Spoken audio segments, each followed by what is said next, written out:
Hello दोस्तों, solution by PJ में आप सबका स्वागत है। आज है मध्यकालीन इतिहास के टॉप 5 प्रश्न जिसका सॉल्यूशन स्टार्ट करने जा रही हूँ। तो सबसे पहला क्वेश्चन है, तबकात ए नासिरी की रचना किसने की थी? तो तबकात ए नासिरी क्या है? एक फारसी पुस्तक है जिसकी रचना किसने की थी? तो मिन्हाज उस सिराज ने। और इसमें किस चीज़ का वर्णन है इस पुस्तक में? तो मोहम्मद गौरी के विजय का वर्णन है। मोहम्मद गौरी के विजय का वर्णन है, इसको याद रखिएगा क्योंकि बहुत बार पूछा गया है। अल बरूनी से कौन सा किताब संबंधित है? तो अल बरूनी ने किताब उल हिंद की रचना की थी। और ये किस भाषा में? तो ये अरबी भाषा में। और इसमें किसकी चर्चा है? तो इसमें चर्चा किसकी है? तो इसमें है भारतीय संस्कृति की। उसी तरह अली अहमद ने चचनामा किताब, जो कि अरबी भाषा में है, उसकी रचना की थी। और इसमें किस चीज़ का वर्णन है? तो चचनामा में अरबों के सिंध विजय का वर्णन है। अरबों के सिंध विजय का वर्णन है। इब्ने तूता ने किस किताब की रचना की थी? तो रेहला ने। इब्ने तूता कहाँ का था? तो मोरक्का का यात्री था, जो किसके शासन काल में आया था? तो मोहम्मद बिन तुगलक के शासन काल में। चलिए बढ़ते हैं अगले क्वेश्चन की ओर। तराइन का द्वितीय युद्ध कब लड़ा गया था? तो तराइन का द्वितीय युद्ध से पहले जानते हैं कि तराइन का पहला युद्ध कब लड़ा गया। तो पहला युद्ध 1191 में लड़ा गया था। और किसके किसके बीच? तो मोहम्मद गौरी और किसके बीच? पृथ्वीराज चौहान के बीच। जिसमें मोहम्मद गौरी क्या हुआ था? मोहम्मद गौरी हार गया था और पृथ्वीराज चौहान जीत गया था। बात करते हैं द्वितीय युद्ध की, जो 1192 में हुई थी। और ये युद्ध भी मोहम्मद गौरी और पृथ्वीराज चौहान के बीच में ही हुई थी। और इसमें मोहम्मद गौरी जीत गया था, पृथ्वीराज चौहान हार गया था। 1194 में कौन सा युद्ध हुआ था?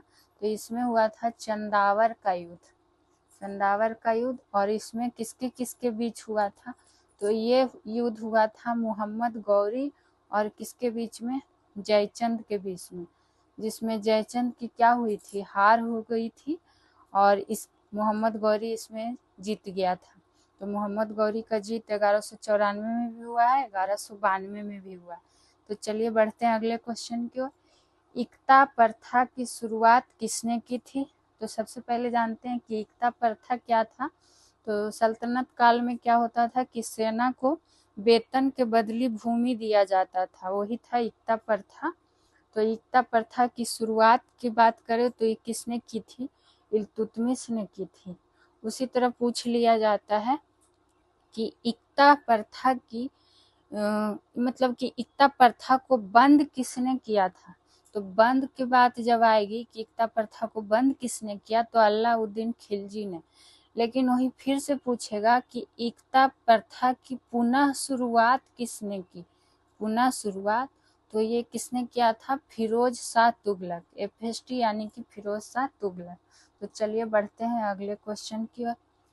दीवाने-ए-इस्तिहाक किस विभाग के लिए फिरोज शाह तुगलक द्वारा चलाया गया था? तो सबसे पहले तो यही हो गया कि दीवाने-ए-इस्तिहाक किसके शासन काल में आया था? तो फिरोज शाह तुगलक के शासन काल में।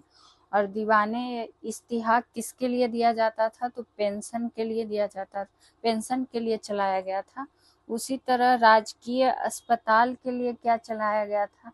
तो राजकीय अस्पताल के लिए कौन सा विभाग चलाया गया था? तो दर उल सफ़ा चलाया गया था।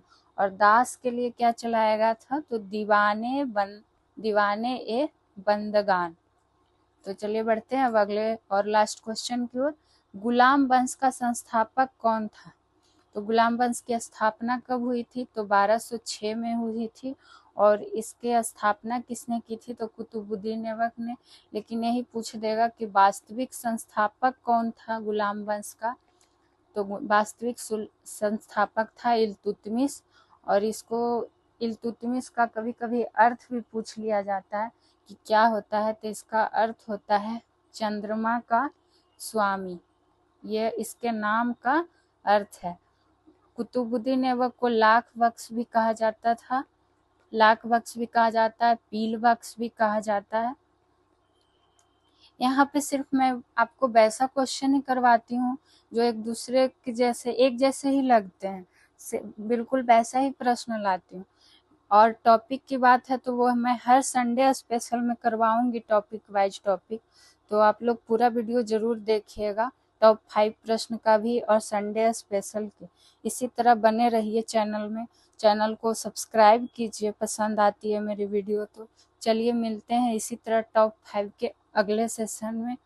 Thank you.